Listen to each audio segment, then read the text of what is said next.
Story के start में एक लड़की को दिखाया गया जिसका नाम चांग है। उसके मॉम डैड उसे ज़बरदस्ती खींच कर ले जा रहे थे।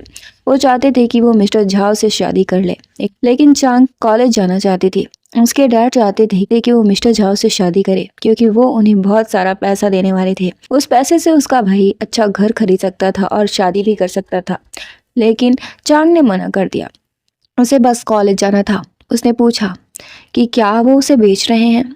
उसके डैड ने उसे याद दिलाया कि अगर वो उसे घर नहीं लाए होते तो वो बर्फ़ में जम गई होती। उसके मॉम डैड ने उसे अनाथालय में छोड़ दिया था और उसके पास बस एक ही निशानी थी, जो कि एक जेड पेंडेंट थी। उसकी स्टेप मॉम उससे वो छीना चाहती थी। जब उसने वो नहीं दिया तो उसकी मॉम ने उसके डॉक्यूमेंट्स फाड़ दिए। चांग वहाँ से भाग गई और जाकर एक घर में घुस गए। उसके मॉम डैड उसके पीछे आए, लेकिन सिक्योरिटी ने उन्हें रोक लिया। उन्होंने बताया कि उन्होंने एक चोर को खुद से देखा है, लेकिन सिक्योरिटी ने उन्हें वहां जाने से रोक लिया। इधर मिस्टर गाओ ने एक नैनी को जॉब से निकाल दिया क्योंकि वो सही से काम नहीं कर पा रही थी। चांग ने उन्हें बात करते सुना और उस लड़की के जाते ही मिस्टर गाओ से पूछा कि क्या वो उसे नैनी के काम पर रखेंगे। उसने वादा किया कि वो अच्छे से काम करेगी। मिस्टर गाओ उसे घर में लेकर गए। खैर, उसने उसे घर में छोड़ा और बताया कि वहाँ कोई चोर घुस आया है और वो सारे डोर्स बंद करके रखे हैं। चांग को लगा कि इतना बड़ा घर है तो चोर भी हो सकते हैं। रात में मिस्टर ली पासवर्ड डालने की कोशिश कर रहे थे और बार बार रॉन्ग बता रहा था। चांग को लगा कि चोर घुस आया है और उसने मिस्टर ली की खोपड़ी पर कुछ मार दिया। अगले ही पल वो उसके सर पे आइस पैक रखे हुए थी। उसने माफ़ी मांगी। उसे लगा था कि चोर घुसा है। मिस्टर गांव ने बताया था कि आज वो नहीं आएगा, इसलिए उसे लगा कि चोर है। मिस्टर ली थोड़ा गुस्से में थे। उसने पूछा कि क्या उसकी गलती है कि वो आधी रात में अपने ही घर में घुसा। क्या वो उसे बहादुरी का पुरस्कार दे। चांग ने कहा थैंक यू, लेकिन इसकी कोई ज़रूरत नहीं है, और वो गुस्से में चला गया। चांग को लगा कि अब तो वो काम से गए, उसे भी काम से निकाल दिया जाएगा, और अगर उसे वहाँ से जाना पड़ा ना तो उसके मॉम डैड उसे फिर से उस आदमी के पास भेज देंगे। इसलिए वो फिर से आइस पैक लेकर उसके पास गई। उसने दरवाजे से झांका उसकी बॉडी, और उसकी बॉडी देखकर ललचा गई। मिस्टर ली ने उससे बताया कि उसे 8 बजे काम पर जाना है, तो उसके लिए ब्रेकफास्ट तैयार कर दे। चांग ने आइस पैक वहीं पर रखा और खुश हो गई। मतलब उसे जॉब से निकाला नहीं गया था, क्योंकि उसने कम से कम 30 नैनीज़ को निकाल दिया था। सुबह हुई तो उसने ब्रेकफास्ट तैयार किया। मिस्टर ली ने सोचा कि वो लड़की बेवकूफ़ है, लेकिन ये अच्छा है, कम से कम उसके दिमाग में कुछ और तो नहीं आएगा। खैर, जब वो गेट पर पहुंचा तो चांग ने फिर से कुछ उठा लिया उसे मारने के लिए, लेकिन जब वो सामने पहुंचा तो वो शर्मिंदा हो गई। उसे लगा कि उसने दो बार गलती कर दी है और अब तो वो पक्का गई, लेकिन उसने फिर से खुद को हिम्मत दी। जब शियान आया तो वो उसे देखते ही उसकी तारीफ़ करने लगी और उसे ब्रेकफास्ट खाने को कहा। पता नहीं उसे अच्छा लगेगा या नहीं, ये सोचकर उसे डर लग रहा था, लेकिन शियान को वो अच्छा लगा। चांग ने पूछा कि अगर उसे वो अच्छा लगा है तो वो रोज़ वही बनाएगी, लेकिन उसने कहा कि मैंने कब कहा कि मुझे अच्छा लगा। चांग ने सोचा नहीं था कि वो इतना घमंडी होगा। खैर, उसने पूछा कि क्या वो अपनी चोट के निशान को छुपाना चाहेगा, पर कैसे। चांग ने बताया फाउंडेशन से। शियान को गुस्सा आ गया। क्या वो उसे मेकअप लगाना चाहती है। चांग ने वादा किया कि अगर वो सही से नहीं हुआ तो वो पोज देगी। इसके बाद उसने उसे आईना दिखाया। शियान ने कहा कि वो ऐसे मेकअप करे कि तीसरा इंसान जान ना पाए। इसके बाद उसने फाउंडेशन लगाना शुरू किया। तभी मिस्टर गाओ मीटिंग की फाइल लेकर आ गए। उन्हें लगा कि दोनों बहुत करीब थे। उसने चांग को शाबाशी दी। खैर, शियान ने उससे कहा कि आज वो नहीं आएगा तो लंच बनाने की ज़रूरत नहीं है, लेकिन जब वो नूडल्स लेकर आई तो वो वापस आ गया और 5 मिनट में खाना बनाने को कहा। उसे समझ नहीं आ रहा था कि 5 मिनट में क्या बनाए, तो उसने इंस्टेंट नूडल्स ही बना दिए। खैर, उसने बहुत कोशिश की थी कि उसे अच्छा बना दिया जाए, लेकिन शियान को वो अच्छा नहीं लगा। उसने बताया कि उसके पास और कुछ है भी नहीं। शियान ने उसे 10,000 युआन भेज दिए। इससे वो बहुत खुश हो गई। उसने कहा कि उसकी नैनी ऐसा फालतू का खाना नहीं खा सकती। खैर, उसका मेकअप छूट गया था और उसने वजह पूछी तो चांग ने बताया कि उसका मेकअप सस्ता है, इसलिए छूट गया, तो उसने उसे और पैसे भेज दिए। इसके बाद चांग सामान लेकर शियान के ऑफिस पहुंच गई और सिक्योरिटी गार्ड ने उसे रोक लिया। उसने बताया कि वो उसकी नैनी है, लेकिन गार्ड ने उससे अपॉइंटमेंट लेकर आने को कहा। तभी मिस वैन वहाँ आई। वो अंदर जाना चाहती थी और गार्ड उसे जाने देने के लिए राज़ी भी हो गया। चांग ने पूछा कि वो क्यों जा सकती है और चांग क्यों नहीं। मिस वेन ने बताया कि वो वेन फैमिली की बेटी है और शियान की फियांसे भी, और चांग के अंदर जाने की औकात नहीं है। चांग ने शियान को कॉल करके बताया कि गार्ड्स उसे अंदर आने नहीं दे रहे हैं और उसकी फियांसे भी आई है। शियान ने बताया कि उसकी कोई फियांसे नहीं है और उससे जाने को कहे और चांग को ऊपर बुलाने के लिए मिस्टर गाओ को भेज दिया। मिस बेन अंदर जाने की कोशिश करने लगी। मिस्टर गाओ ने उसे रोक लिया। चांग भी उसे चिढ़ाकर चली गई। सो चांग उसका टचअप करने आई थी, लेकिन वो तो खंबे जैसा खींचा जा रहा था। चांग ने उसे अपनी ओर खींचा और शियान की नज़र उसके जेट पर पड़ी। फ्लैशबैक में एक आदमी ने एक छोटी सी बच्ची के गले में आधे जेट को रखा था। उसने पूछा कि उसने क्या पहना है, तो चांग को लगा कि वो उसे झांक रहा है और वो चिल्लाने लगी, लेकिन शियान ने बताया कि उसका दिमाग ही डर्टी है, वो उल्टा सीधा सोच रही है। चांग अब जाना चाहती थी। जब बाहर निकली तो देखा कि मिस वेन महंगी गाड़ी में बैठकर रो रही थी। चांग को अजीब लगा कि वो स्कूटर चलाती है फिर भी रो नहीं सकती, उसे भी महंगी कार में बैठकर रोना है। शियान ने उसकी बात सुनी और कहा कि वो भी जाकर उसी कार में रो सकती है क्योंकि वो कार उसकी ही है। वो भागकर अंदर गई और पूछा कि वो क्यों रो रही है। क्या वो इसलिए रो रही है कि एक आदमी उसे पसंद नहीं करता? क्या उसे लगता है कि उसकी लाइफ मिजरेबल है? क्या उसे पता है कि उसके साथ क्या हुआ? उसने ज़ोर ज़ोर से रोना शुरू किया और बताया कि उसके मॉम डैड ने उसे अनाथालय में छोड़ दिया था और दूसरे मॉम डैड ने गोद लिया। वो उससे खाना बनवाते थे और कपड़े धुलवाते थे और सर्दी में उसे कपड़े भी नहीं देते थे। और उसके भाई के आने के बाद तो और भी बुरा हो गया। उसके मॉम डैड ने उसे बेच दिया और एक टकले आदमी से शादी करने के लिए कहा। अगर उसे उसकी लाइफ बुरी लगती है तो वो चेंज कर सकती है। उसने अपनी नाक मिस वेन के कपड़ों में पोंछ दी तो वो तुरंत निकल कर भाग गई। उसे अपने ही कपड़ों से घिन आ रही थी। उसने किसी सॉन्ग को कॉल किया और उस लड़की के बारे में पता करने को कहा। खैर, शियान को लगा कि वो नाटक कर रही थी, लेकिन चांग ने बताया कि उसने जो भी कहा वो सच था। वो अमीर पैदा हुआ है इसलिए उसका दर्द नहीं समझ सकता। यहाँ पर मुझे अच्छा नहीं लगा। शियान ने उसे वो कार देने का वादा किया। उसे बस ड्राइविंग सीखनी होगी। देखो, फ्री में कभी किसी से कुछ नहीं लेना चाहिए, बदले में लोग बहुत कुछ मांग लेते हैं। और वही हुआ। शियान की ग्रैंड माँ ने बताया था कि उसकी कंपनी के 10% शेयर्स उसे तभी मिलेंगे जब वो शादी करेगा, लेकिन उसे माइसोफोबिया है। उसने सोचा कि वो चांग से शादी कर सकता है और उसने वीकेंड पर उसके साथ रहने को कहा। पहले तो वो तैयार नहीं थी, लेकिन पैसे का सुनकर वो तुरंत तैयार हो गई। उसने मन में सोचा कि वो उसके लिए गिफ्ट खरीदेगी। तो शियान ने ये बात अपनी मॉम को बताई। जब उन्हें पता चला कि वो एक नैनी है तो वो चौंक गए, लेकिन उन्हें कोई प्रॉब्लम नहीं थी अगर उसका कैरेक्टर अच्छा हो तो। उन्होंने कहा कि वो पहले डेट करे और देखे कि वो कैसी है। वो वापस जा ही रहा था कि उसने चांग को एक लड़के के साथ देखा। वो उसके बहुत करीब था, लेकिन एक्चुअल में वो उसका भाई था और उसे बस पैसे चाहिए थे। चांग ने उसे अपनी वॉच दे दी, लेकिन उसे और भी पैसे चाहिए थे। शियान नाराज़ होकर चला गया। जब वो घर आया और चांग ने उसे गिफ्ट में वॉच दी तो उसने फेंक दी। उसने कहा कि वो उसे डेट करने का सोच भी कैसे सकती है जबकि उसका पहले से ही बॉयफ्रेंड है। उसने चांग की बेइज्जती करना शुरू कर दिया कि वो एवरेज दिखती है और उसका फैमिली स्टेटस भी उससे नीचा है, फिर भी वो उसे डेट करने को तैयार था। उसके लिए वो सबसे रिच आदमी के साथ मीटिंग कैंसिल करके आया है, लेकिन वो तो इतनी हॉर्नी हो रही थी कि वो स्ट्रीट पर फ्लर्ट करती घूम रही है। चांग ने गुस्से में कहा कि वो वाहियात है। जैसा कि मैंने कहा था कि फ्री में कुछ नहीं लेना चाहिए, लोग अपनी औकात दिखाई देते हैं। चांग ने पूछा कि उसने कब कहा कि वो डेट करना चाहती है। तो उसने कहा कि भले ही उसका बैकग्राउंड उसके जितना ऊंचा नहीं है, लेकिन वो किसी को नीचा नहीं दिखाती है। वो अपनी सोच की जिम्मेदारी उसके सर पर ना बढ़े। शियान उससे चुप रहने को बोल रहा था, तो उसने कहा कि ये 21st सेंचुरी है, यहाँ कोई किसी से छोटा नहीं है। उसने खुद की कमाई से ही ट्यूशन्स लिए हैं और हाँ, अब उसे जॉब नहीं करना है। उसने सामान पैक किया और सोचा कि वो दुनिया का आखिरी आदमी होगा ना तो भी उसे पसंद नहीं करेगी। इधर शियान परेशान था। उसने अपने असिस्टेंट से पूछा कि क्या वो एरोगेंट है, लेकिन सच सुनने को तैयार नहीं था। उसने कहा कि वो चांग को रिज़ाइन देने से रोके। इधर चांग सामान पैक करके निकल गई और मिस्टर गाओ ने कॉल करके कहा कि वो घर को डेली साफ रखे, लेकिन उसने तो रिज़ाइन दे दिया था। मिस्टर गाओ ने बताया कि वो ऐसे ही जॉब छोड़कर नहीं जा सकती। अगर गई तो 3 महीने की सैलरी पे करनी होगी और पेनल्टी देनी होगी। उसने इतने दिन काम किया और उसे कुछ मिला भी नहीं, लेकिन उसे वापस पे करना होगा। ये तो गलत है, लेकिन मजबूरी में उसे आना ही पड़ा। शियान भी खुश हो गया और घर जाने के लिए तैयार हो गया। इधर चांग ने गुस्से में सामान निकाला और जब वो आया तो उसने कहा कि वो ट्रिप पर जाएगा तो घर का ध्यान रखे। चांग को ऐसा लगा कि जैसे वो कोई कुत्ता है जो घर बचाएगी।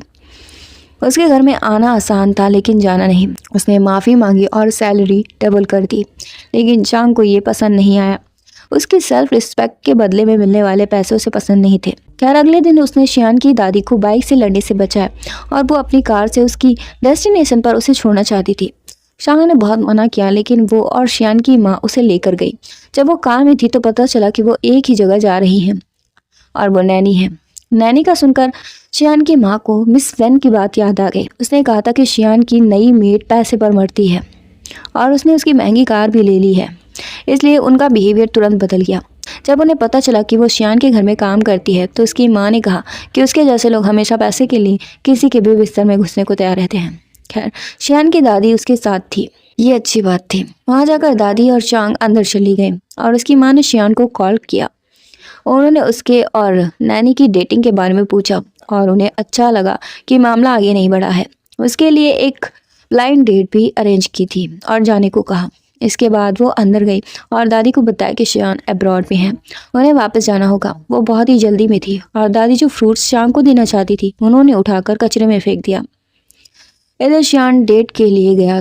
वो लड़की उससे कम पढ़ी लिखी थी और उसके डैड की कंपनी भी उसके जितनी बड़ी नहीं थी, लेकिन जब उसने कहा कि शादी के बाद वो सब कुछ उसे दे देगा तो वो उससे चिपकने लगी। शियान को याद आया कि उसने कैसे चांग को यही बात कही थी और वो नाराज हो गई थी, जबकि वो लड़की उसे अभी भी पसंद कर रही थी, इसलिए वो वहाँ से चला गया। इसके बाद उसने अपनी मॉम को बताया कि उसे वो लड़की पसंद नहीं है, वो बहुत ही फेक है। उसकी माँ ने समझाया कि आजकल की लड़कियां फर्स्ट इम्प्रेशन को ज़्यादा अहमियत देती हैं, लेकिन फिर भी वो उसे पसंद नहीं थी। दादी को लगा कि उसे प्यार हो गया है, लेकिन उसकी माँ को लगता है कि उसे सही से बात करना भी नहीं आता। शियान थोड़ा चिढ़ गया और बताया कि ऐसा नहीं है, लड़कियां उसके पीछे पागल हो जाती हैं। उसकी माँ ने बताया कि वो उस नैनी के पीछे नहीं जाए, वो पैसे से प्यार करती है। लेकिन शियान ने साफ बताया कि उसने अपने से ही वो कार उसे दी थी, वो लालची नहीं है। दादी तो शुरू से ही जानती थी कि वो एक अच्छी लड़की है। शियान ने अपनी माँ को समझाया कि वो मिस वैन की बातों में बिल्कुल भी ना आए। इधर चांग को उसके भाई का मैसेज आया, उसे पैसे चाहिए थे। चांग ने वादा किया था कि महीने के अंत में वो उसे पैसे दे देगी, लेकिन उसे अब रोना आ रहा था। वो अपने मॉम डैड को एक बार देखना चाहती थी। खैर जब वो सामान लेकर वापस आई तो उसके भाई ने उसे पकड़ लिया और उसके मॉम डैड उसके साथ थे। उन्होंने उसका बैग छीना और उसके बैग में एक भी पैनी नहीं थी। उन्हें लगा कि उसका मालिक अमीर है तो पैसे क्यों नहीं हैं। उसके भाई ने उसका फ़ोन चेक करने की कोशिश की, इसके लिए वो दोनों उसे पकड़े हुए थे। इसको भाई नहीं बोलना चाहिए। ये उसकी वीडियो बना रहा था, उसके कपड़े खींचते हुए, ताकि वो पैसे दे दे। इधर शियान और मिस्टर गाव वापस आए और उन्होंने रोड पर इंस्टेंट नूडल्स का पैक देखा। मिस्टर गाव को हैरानी थी कि उतनी अमीर जगह पर इतने वाहियात नूडल्स कौन खाता होगा, लेकिन शियान को याद आ गया ये नूडल्स तो चांग खाती थी। उसने गाड़ी रुकवाई और जाकर देखा कि उसकी फैमिली उसके साथ ज़बरदस्ती करने की कोशिश कर रही है। उसके कमीने भाई को उठाकर उसने दूर फेंक दिया और फ़ोन भी तोड़ दिया। उसने चांग को कवर किया और उससे पूछा कि क्या वो उन्हें पुलिस को सौंपना चाहती है। अगर वो नहीं करेगी तो वो हमेशा उसे ऐसे ही परेशान करते रहेंगे। उन्हें शियान के आदमी पकड़ कर ले गए। शियान ने चांग से कहा कि अब से उसे खुद को स्ट्रांग दिखाने की ज़रूरत नहीं है, क्योंकि वो उसका स्ट्रेंथ बनेगा। इस पर चांग को हंसी आ गई। शियान चाहता था कि अब से वो हमेशा खुश रहे और बाकी सब भूल जाए। इधर शांग के फैमिली मेंबर्स ने मिस वैन को देखा और उससे हेल्प मांगी।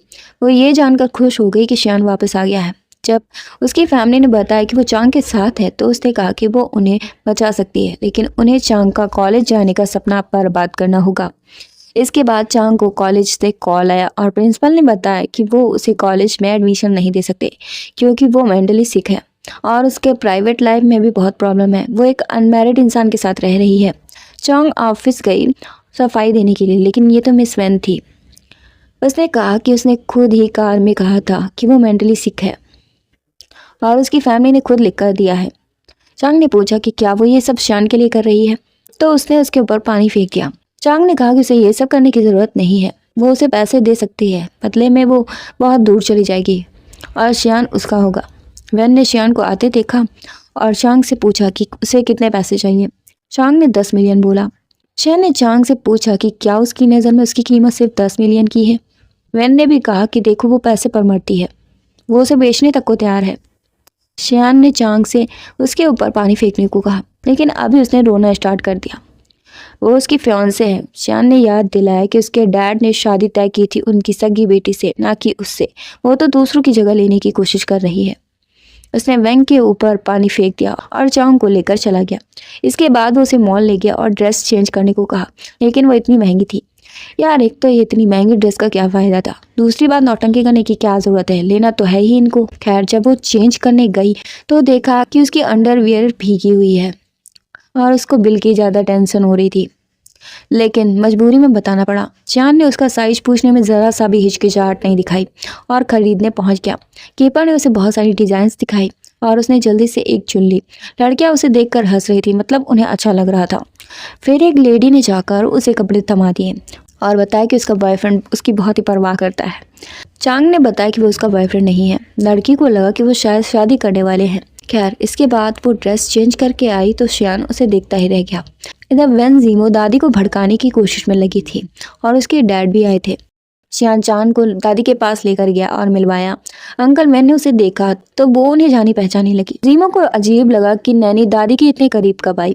खैर मिस्टर वेन ने पूछा कि क्या वो उसे जीमो से माफ़ी मंगवाने के लिए लाया है, लेकिन वो माफ़ी क्यों मांगेगी, पहले तो उसने ही पानी फेंका था। जीमो चिल्लाने लगी कि उसके डैड को उससे प्यार नहीं है, उन दोनों ने उसे बुली किया था। उसके डैड को चांग से थोड़ा अपनापन लग रहा था, इसलिए दोनों को सब कुछ भूल जाने के लिए कहा। दादी ने बताया कि शियान का भाई उससे मिलने आया है और वो बहुत गुस्से में आ गया। जब वो ऊपर गया तो उसके भाई ने उसे टूटा हुआ जेट पेंडेंट दिखाया और बताया कि वो उनके परिवार के बड़े बेटों को ही दिया जाता है, जो उनके परिवार के वारिस होते हैं। शियान ने याद दिलाया कि वो एक नाजायज बेटा है और उसे नहीं पता कि वो टूटा हुआ पेंडेंट कहाँ से लाया है, लेकिन उसने वो पेंडेंट चांग के गले में भी देखा था। चांद ने वो पेंडेंट छीन लिया और शॉन्ग संग क्रिपल्ड था और वो जेट को वापस पाने की कोशिश कर रहा था। चांद ने उसे वार्न किया कि वो बस एक पेंडेंट से उसकी ली फैमिली को नहीं छीन सकता। उसके जाने के बाद जीमो वहां आई और उसने उसे खींच लिया। उसने जीमो से ली ग्रुप को हड़पने में मदद करने को कहा, बदले में वो उससे शादी करने को तैयार था। इधर शियांग चांग के हाथ में पता नहीं क्या कर रहा था। उसकी दादी उसे देख रही थी और चांग को अजीब लग रहा था। अंकल वेन ने उससे शिकायत की कि वो एक आउटसाइडर के सामने उसका तमाशा बना रहा है। चांग ने बताया कि वो एक आउटसाइडर नहीं है।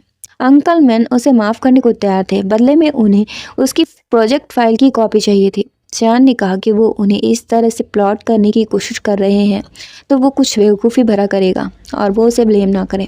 तुरंत ही उन्हें कॉल आया, उनकी कंपनी को इन्वेस्टिगेट किया जाएगा। उन्हें कोई डर नहीं था क्योंकि वो ऐसा काम करते ही नहीं थे, लेकिन उन्हें पता चला कि कुछ बदल फेर की गई है और वो तुरंत वहाँ से चले गए। दादी थोड़ा परेशान हो रही थी। शान ने बताया कि वो ज़्यादा चिंता ना करें, वो बस उन्हें सबक सिखा रहा है। ये बात सीमो ने सुनी और चिल्लाने लगी। उसने कहा कि वो बस ली फैमिली में शादी करना चाहती थी, तो वो ऐसा कैसे कर सकता है। शियान ने याद दिलाई कि वो वैन फैमिली की बेटी है तो उसे ये सब भुगतना ही पड़ेगा। वो जलाकर निकली और शॉन्ग शॉन्ग को कॉल करके बताया कि शियान अब उसके प्यार में नहीं पड़ेगा और उसके डैड भी अब फंस चुके हैं। सॉन्ग ने कहा कि वो उसके असली डैड नहीं है, तो वो इतनी चिंता ना करे, वो ली ग्रुप को हासिल करके ही रहेगा। उसने उसे याद दिलाया कि ली ग्रुप की न्यू कार एक मर्डर में इन्वॉल्व है। एक्चुअली जीमो ने एक आदमी की मजबूरी का फ़ायदा उठाया था क्योंकि उसका बेटा बीमार था, इसलिए वो ये काम करने के लिए तैयार हो गया था। अब न्यू कार लॉन्च होने के लिए कॉन्फ्रेंस रखी गई। शियान ने स्पीच दी, लेकिन सॉन्ग ने आकर सबको चौंका दिया। उसके पास 25% शेयर्स थे, जबकि सॉन्ग के पास 35% था। उसने पूछा कि उसने उसे इनवाइट क्यों नहीं किया। सब सवाल करने लगे कि वो कौन है और उसके पास इतने शेयर्स कैसे हैं। उसका जेट देखकर सबको लगा कि वो कंपनी का वारिस है और शियान से सब सवाल करने लगे। सॉन्ग ने बताया कि उसे नहीं बुलाया गया क्योंकि वो न्यू कार एक मर्डर में इन्वॉल्व है। उसके पास वीडियो भी थी। जल्द ही पुलिस उसे पकड़ने के लिए आ गई। इधर चांग ने पेंडेंट देखा और सोचा कि उसका ली फैमिली से क्या लेना देना है, और जब शियान को कॉल किया तो उसका कॉल नहीं लगा। इधर शियान ने जाते जाते सॉन्ग को थैंक्स बोला और वो किसी सोच पे पड़ गया। इधर शियान को कुछ पिलाकर बांध दिया गया। जब चांग ने कॉल किया तो जीमो ने उठाया और कहा कि वो उसके साथ बेड में है। चांग को यकीन नहीं हुआ तो उसने फ़ोन काट दिया। अब वो शियान के बहुत करीब थी और उससे गिड़गिड़ाने को कहा ताकि वो उसे माफ़ करे। इधर चांग भागते हुए उसके घर आई। शियान की मॉम ने कहा कि वो वहाँ तमाशा ना करे। चांग ने बताया कि मिस वैन उसके साथ है और उसका फ़ोन भी उसके हाथ में है। वह ऐसा इंसान तो नहीं है जो फ़ोन दे दे। उसकी माँ ने बताया कि उसे 10% शेयर्स के लिए शादी करनी होगी, इसलिए दोनों साथ हैं। लेकिन तभी शियान लड़खड़ाता हुआ आया। उसने बताया कि जीमो ने उसे ड्रग्ड किया है और वो उससे शादी कभी नहीं करेगा। वो चांग के ऊपर गिरा और उसे वापस ले चलने को कहा। चांग ने देखा कि उसके हाथ से खून बह रहा था। उसने बताया कि उसे बहुत स्ट्रॉन्ग ड्रग दिया गया है, अगर वो ऐसा नहीं करता तो होश में नहीं आता। खैर वो उसे कार में लेकर गई और उसके घाव पर पट्टी करने की कोशिश की। शान ने उसे रोका क्योंकि उसे दर्द ना हुआ तो वो खुद को कंट्रोल नहीं कर सकता। चांग ने कहा कि उसे कंट्रोल करने की ज़रूरत नहीं है और उसने उसे किस कर लिया और कुछ करने से पहले उसे कमिटमेंट चाहिए था कि वो हमेशा उसके साथ रहेगा, और उसने हामी भरी। इसके बाद शान वापस प्रेस कॉन्फ्रेंस में जाना चाहता था, लेकिन उसके पास सेस तो कम थे। चांग ने उसे अपना पेंडेंट दिया ताकि उसकी हेल्प हो सके। इधर शॉन्ग संग ने कंपनी हथियाली थी और अनाउंसमेंट भी कर दिया। उसने वादा किया कि वो एक्सीडेंट केस को अच्छे से इन्वेस्टिगेट करेगा, लेकिन शान ने आकर सबको चौंका दिया। उसने वीडियो चला दी जिसमें जीमो ने उस आदमी से एक्सीडेंट करने को कहा था। वो तुरंत हड़बड़ा गई और कहा कि वो नकली है, उसने ऐसा क्यों किया। यही बात शान भी पूछना चाहता था कि उसने ये सब क्यों किया। खैर वो चीखती रही और उसके डैड ने भी उसका साथ नहीं दिया क्योंकि उनकी असली बेटी उन्हें मिल चुकी थी। सॉन्ग संग अभी अपनी जेट को दिखाकर सब कुछ हड़पना चाहता था, लेकिन शियान के पास भी सेम पेंडेंट देख कर वो हड़बड़ा गया। गार्ड्स उसे भी लेकर चले गए। मिस्टर गांव ने शियान को बधाई दी और बताया कि चांग जो है वो वैन फैमिली की बेटी है और उसके डैड ने जब उनकी शादी तय की थी तो उस पेंडेंट का आधा टुकड़ा चांग को दिया था और आधा उसके लिए था, लेकिन सॉन्ग सॉन्ग ने उसे चुरा लिया। उसे जानकर हैरानी हुई कि वो वही लड़की है जो उसके चाइल्डहुड फियांसे है। इसके बाद उसने ये बात चांग को बताई और वो बहुत हैरान थी। उसका ग्रेजुएशन डे था और शियान उसके लिए वहाँ गया। उसने अपने सारे शेयर्स उसके नाम कर दिए, जो कि नहीं करना चाहिए था। खैर उसने कहा कि वो उसका नौकर बनकर रहेगा। क्या वो उससे शादी करेगी? उसने कहा हाँ, और यहीं पर स्टोरी का एंड हो गया। एंड करने से पहले मैं कहना चाहती हूँ कि ये बस एक ड्रामा है, तो इससे ज़्यादा इंस्पायर्ड होने की ज़रूरत नहीं है। जो भी सही लगे उसे अडॉप्ट करें और जो भी गलत लगता है उसे निगलेक्ट करें। मेरा काम है एक्सप्लेन करना, इसलिए मैं करती हूँ। तो thanks for watching guys. Please like share comment and subscribe. तो मिलते हैं नेक्स्ट वीडियो में।